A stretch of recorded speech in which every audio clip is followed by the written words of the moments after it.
তোমরা যারা ক্যালকাটা ইউনিভার্সিটির আন্ডারে সেমিস্টার 4-এর ছাত্রছাত্রী আছো এবং তোমাদের রাষ্ট্রবিজ্ঞান সাবজেক্টে অনার্স আছে, তোমাদের জন্য আজকের ক্লাসটা খুবই গুরুত্বপূর্ণ। আজকের ক্লাসে তোমাদের 4টি পেপারের কমপ্লিট সাজেশন নিয়ে আলোচনা করব এবং তোমরা যারা ইংলিশ ভার্সনের ছাত্রছাত্রী আছো তোমরাও আজকের ক্লাসটা দেখো, কারণ প্রতিটা প্রশ্ন বাংলায় তো থাকছে, তার সঙ্গে সঙ্গে ইংলিশেও থাকছে। দেখো, প্রথমেই তোমাদের ডিএসসিসি 5 পেপার, অর্থাৎ তোমাদের প্রথমেই আমি বলেছি সিলেবাস যখন আলোচনা করেছি যে 4টে পেপার আছে, 5, 6, 7 এবং 8। এই 4টি পেপার তোমাদের অনার্সে পড়তে হবে সেমিস্টার 4-এ। প্রথম paper politics in India 2 process. বড় প্রশ্ন মডিউল 1 থেকে 10-20 নম্বরের যেগুলো পড়বে। ভারতের রাজনীতিতে, দেখো ভারতের রাজনীতিতে জাতপাতের ভূমিকা, ভারতের রাজনীতিতে ভাষার ভূমিকা, আধুনিক ভারতের রাজনীতিতে উপজাতি বা ট্রাইবদের ভূমিকা ও রাজনৈতিক চেতনার বিকাশ আলোচনা করো। উপ আঞ্চলিকতাবাদ কি, ভারতের রাজনীতিতে এর প্রভাব। তারপরে ভারতের রাজনীতিতে জাতি গোষ্ঠী ও জাতিগত আন্দোলনের প্রভাব বিশ্লেষণ করো।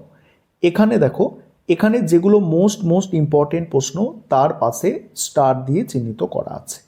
পরের প্রশ্ন আছে ভারতীয় সংবিধানে আদিবাসীদের জন্য কি কি অধিকার সংরক্ষিত করা হয়েছে তা আলোচনা করো।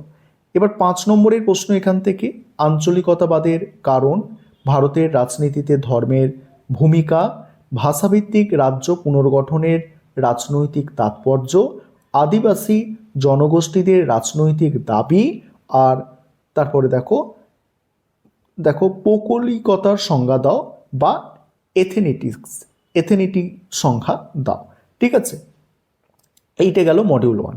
মডিউল 2 বড় প্রশ্ন প্রথমেই ভারতে কৃষক আন্দোলনের প্রেক্ষাপট ও রাজনৈতিক গুরুত্ব আলোচনা করো। তারপরে ভারতে নারী আন্দোলনের প্রকৃতি, বৈশিষ্ট্য আর সামাজিক পরিবর্তন বিশ্লেষণ করো। তারপরেই আছে ভারতে মানবাধিকার বা পুরো অধিকার আন্দোলনের মূল বৈশিষ্ট্য ও তাৎপর্য আলোচনা করো। নেক্সট আছে ভারতে নয়া সামাজিক আন্দোলনের চরিত্র ও বৈশিষ্ট্যগুলি বিশ্লেষণ করো। নেক্সট ভারতের দলিত আন্দোলনের কারণ ও প্রভাব বিশ্লেষণ করো।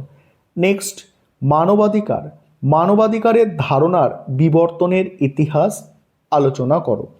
এবার 5 নম্বরের প্রশ্ন কি আছে, স্বাধীন ভারতের শ্রমিক আন্দোলনের প্রধান ধারা ও সমস্যাগুলি সংক্ষেপে লেখো। নেক্সট আছে পরিবেশ আন্দোলন হিসাবে চিপকো আন্দোলনের তাৎপর্য। তারপরে লিঙ্গ ও যৌনতার মধ্যে পার্থক্য, জেন্ডার আর সেক্সের মধ্যে পার্থক্য, 3টি প্রজন্মের মানবাধিকার বলতে কি বোঝো, ভারতে মানবাধিকার আন্দোলনের ওপর একটি টিকা। এবারে পরের যে পেপার আছে 6 পেপার, যেটা আন্তর্জাতিক রাজনীতি বা আন্তর্জাতিক সম্পর্কের ওপর আছে, ইন্টারন্যাশনাল রিলেশন মানে আন্তর্জাতিক সম্পর্ক, কনসেপ্ট আর থিওরি। এখানে মডিউল 1 থেকে বড় প্রশ্ন আছে ওয়েস্টফেলিয়া ও উত্তর ওয়েস্টফেলিয়া রাষ্ট্র ব্যবস্থার বৈশিষ্ট্য, ঠান্ডা লড়াইয়ের উদ্ভব এর কারণ, বিশ্ব রাজনীতিতে এর প্রভাব, আন্তর্জাতিক রাজনীতি ও নারীবাদী আন্দোলন আলোচনা করো। পরের প্রশ্ন দেখো, পরের প্রশ্ন তৃতীয় বিশ্ব কি, আন্তর্জাতিক রাজনীতিতে এর গুরুত্ব ও বৈশিষ্ট্য, আন্তর্জাতিক সম্পর্কের প্রেক্ষিতে পরিবেশ আন্দোলনের গুরুত্ব ও ভূমিকা। তারপর ছোট প্রশ্ন এখানে 5 নম্বরের আন্তর্জাতিক সম্পর্কের বিবর্তন, আন্তর্জাতিক রাজনীতিতে সন্ত্রাসবাদের ভূমিকা, আন্তর্জাতিক সম্পর্ক চর্চায় পরিযায়ী বা অভিবাসন সমস্যার মুখ্য কারণ, প্যান আফ্রিকাজম বা প্যান আফ্রিকানবাদ, তারপরে আন্তর্জাতিক রাজনীতি চর্চায় উন্নয়নের ধারণা।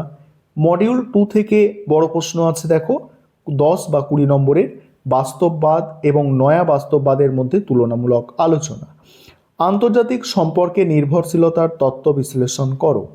পরের প্রশ্ন আছে আন্তর্জাতিক রাজনীতিতে উদারবাদী ও নয়া উদারবাদীর প্রভাব আলোচনা করো। নেক্সট কূটনীতির বিভিন্ন ধরন বা প্রকারভেদ আলোচনা করো। নেক্সট আন্তর্জাতিক রাজনীতিতে বিশ্ব ব্যবস্থা তত্ত্ব আলোচনা করো। বিশ্বায়নের যুগে বিশ্ব রাজনীতিতে সংস্কৃতি অর্থনীতির প্রভাব আলোচনা করো। পরের অংশে আলোচনায় আসছি, তার আগে একটা বিষয় তোমাদের বলবো, তোমাদের জন্য অনলাইন কোচিং ক্লাস চলছে। তোমরা যদি কেউ পেড ব্যাচে অ্যাডমিশন নিতে ইচ্ছুক থাকো বা আমাদের থেকে স্টাডি মেটেরিয়াল বা পিডিএফ নোটসও কিনতে চাও, তাহলে তোমরা নিচে যে নম্বর দেখতে পাচ্ছ এই নম্বরে যোগাযোগ করতে পারো। আর এই সেমিস্টারটা, ফোর্থ সেমিস্টারটা তোমাদের জন্য একটু চাপের, অনেকটা সিলেবাস, তোমরা একটু প্রথম থেকে পড়াশোনা শুরু করবে, তাহলে তোমরা বেশি উপকৃত হবে। ছোট প্রশ্ন, 5 নম্বরের প্রশ্ন, পররাষ্ট্রনীতির মূল নির্ধারকগুলি সংক্ষেপে লেখো। তারপরে আছে মর্গেনথাউয়ের বাস্তববাদী তত্ত্বের মূল নীতিগুলি কী কী। নেক্সট, ওয়ার্ল্ড সিস্টেম বা বিশ্ব ব্যবস্থা তত্ত্বে কেন্দ্র এবং পান্থের ধারণা। আন্তর্জাতিক সম্পর্কে মার্ক্সীয় দৃষ্টিভঙ্গির মূল কথা আলোচনা করো। এবার আন্তর্জাতিক রাজনীতিতে বিশ্বায়নের অর্থনৈতিক প্রভাব। এবারে 7 নম্বর পেপার, ইন্ডিয়ান পলিটিক্যাল থট, অর্থাৎ ভারতীয় রাষ্ট্রচিন্তা 1। এখানে বড় প্রশ্ন, প্রথম প্রশ্ন, দণ্ডনীতি সম্পর্কে কৌটিল্যের ধারণা। সমন্বয়বাদ বলতে কি বোঝো, এর প্রসারে কবিরের অবদান আলোচনা করো। মধ্যযুগের রাষ্ট্রচিন্তায় আবুল ফজল ও জিয়াউদ্দিন বার্নির অবদান আলোচনা করো। ভারতের মধ্যযুগে রাজতন্ত্রের বৈধতা সম্পর্কে যে ধারণা পাওয়া যায় তা মূল্যায়ন করো। কূটনীতি সম্পর্কে কৌটিল্যের ধারণা বিস্তারিত আলোচনা করো। তারপরে আছে ভারতে মধ্যযুগীয় রাষ্ট্রচিন্তার মূল বৈশিষ্ট্যগুলি আলোচনা করো। বারাউনি ও আবুল ফজলের রাষ্ট্রচিন্তার তুলনামূলক আলোচনা। 5 নম্বরের প্রশ্ন যেগুলো আছে দেখো, 5 নম্বরের প্রশ্ন, প্রাচীন ভারতীয় রাষ্ট্রচিন্তার মূল বৈশিষ্ট্য। কৌটিল্যের সপ্তাঙ্গ তত্ত্ব সংক্ষেপে ব্যাখ্যা করো। মধ্যযুগের রাষ্ট্রচিন্তায় রাজতন্ত্রের বৈধতার ওপর টিকা। কৌটিল্যের দণ্ডনীতির ওপর টিকা। সমন্বয়বাদের মূল নীতি, কৌটিল্যের কূটনীতির ওপর টিকা। 5 নম্বরের প্রশ্ন, আর মধ্যযুগের রাষ্ট্রচিন্তায় আবুল ফজলের অবদান। এবার এই পেপার থেকে মডিউল 2 এ বড় প্রশ্ন যেগুলো করবে, জাতীয়তাবাদ সম্পর্কে রবীন্দ্রনাথের দৃষ্টিভঙ্গি, সত্যাগ্রহ ও স্বরাজ সম্পর্কে মহাত্মা গান্ধীর ধারণা, সামাজিক ন্যায় ও আইনের অনুশাসন প্রসঙ্গে রামমোহন রায়ের ধারণা, জাতীয়তাবাদ সম্পর্কে স্বামী বিবেকানন্দের ধারণা, মত প্রকাশের স্বাধীনতা এবং আইনের শাসন সম্পর্কে রামমোহন রায়ের ধারণা, গান্ধীজির স্বরাজ ও রাষ্ট্রচিন্তার মধ্যে সম্পর্ক, আর হচ্ছে সমাজ সংস্কারক হিসাবে রাজা রামমোহন রায়ের অবদান।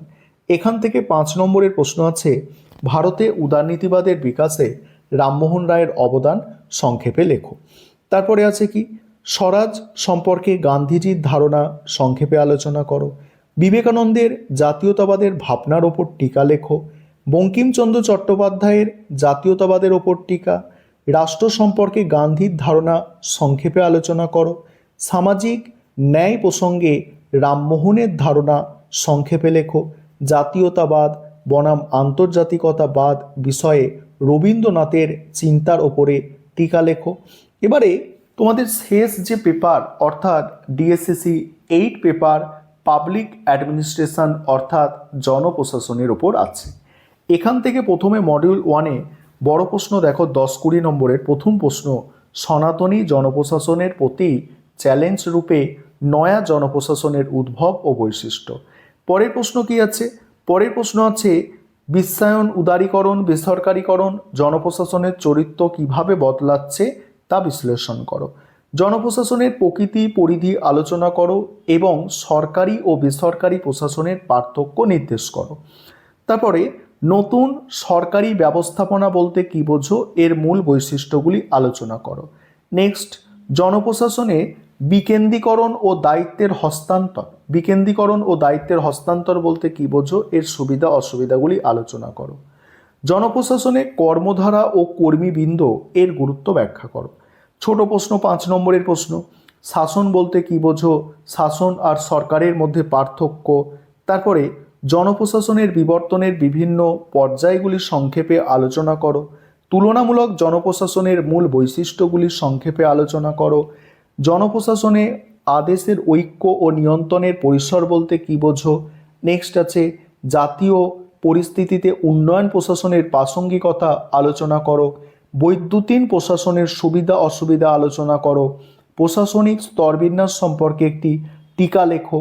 মডিউল 2, এবারে মডিউল 2 থেকে বড় প্রশ্ন আছে, সিদ্ধান্ত গ্রহণ বলতে কি বোঝো, প্রশাসনে সিদ্ধান্ত গ্রহণ অপরিহার্য, যুক্তিসহ আলোচনা করো। তারপর আমলাতন্ত্র সম্পর্কে কার্ল মার্কসের ধারণা। নেক্সট আছে দেখো, নেক্সট প্রশ্ন, জনপ্রশাসনে রাজনীতি প্রশাসন দ্বিবিভাজন। নেক্সট আছে, জননীতির গুরুত্ব ও নীতি বাস্তবায়ন প্রক্রিয়া আলোচনা করো। পরের প্রশ্ন আছে সিদ্ধান্ত গ্রহণ প্রক্রিয়ায় যোগাযোগ ও নিয়ন্ত্রণের গুরুত্ব আলোচনা করো। তারপরে আছে রিক্সের প্রিজমেটিক মডেল কিভাবে জনপ্রশাসনের নতুন বিশ্লেষণ ধারার সূচনা করে ব্যাখ্যা করো। 5 নম্বরের প্রশ্ন ম্যাক্স ওয়েবারের আমলাতন্ত্রের দৃষ্টিভঙ্গি সংক্ষেপে আলোচনা করো। তারপরে জননীতি প্রণয়নের মূল মডেলগুলির সংক্ষেপে আলোচনা করো। প্রশাসনের নেতৃত্বের ভূমিকা। নেক্সট হচ্ছে উন্নয়নশীল দেশে সালা মডেলের ভূমিকা আলোচনা করো। জনপ্রশাসনের সমন্বয় এবং দায়বদ্ধতা বলতে কি বোঝো। নেক্সট আছে নীতি ও সিদ্ধান্তের মধ্যে পার্থক্য কি। ঠিক আছে, এই হচ্ছে তোমাদের কমপ্লিট সাজেশন।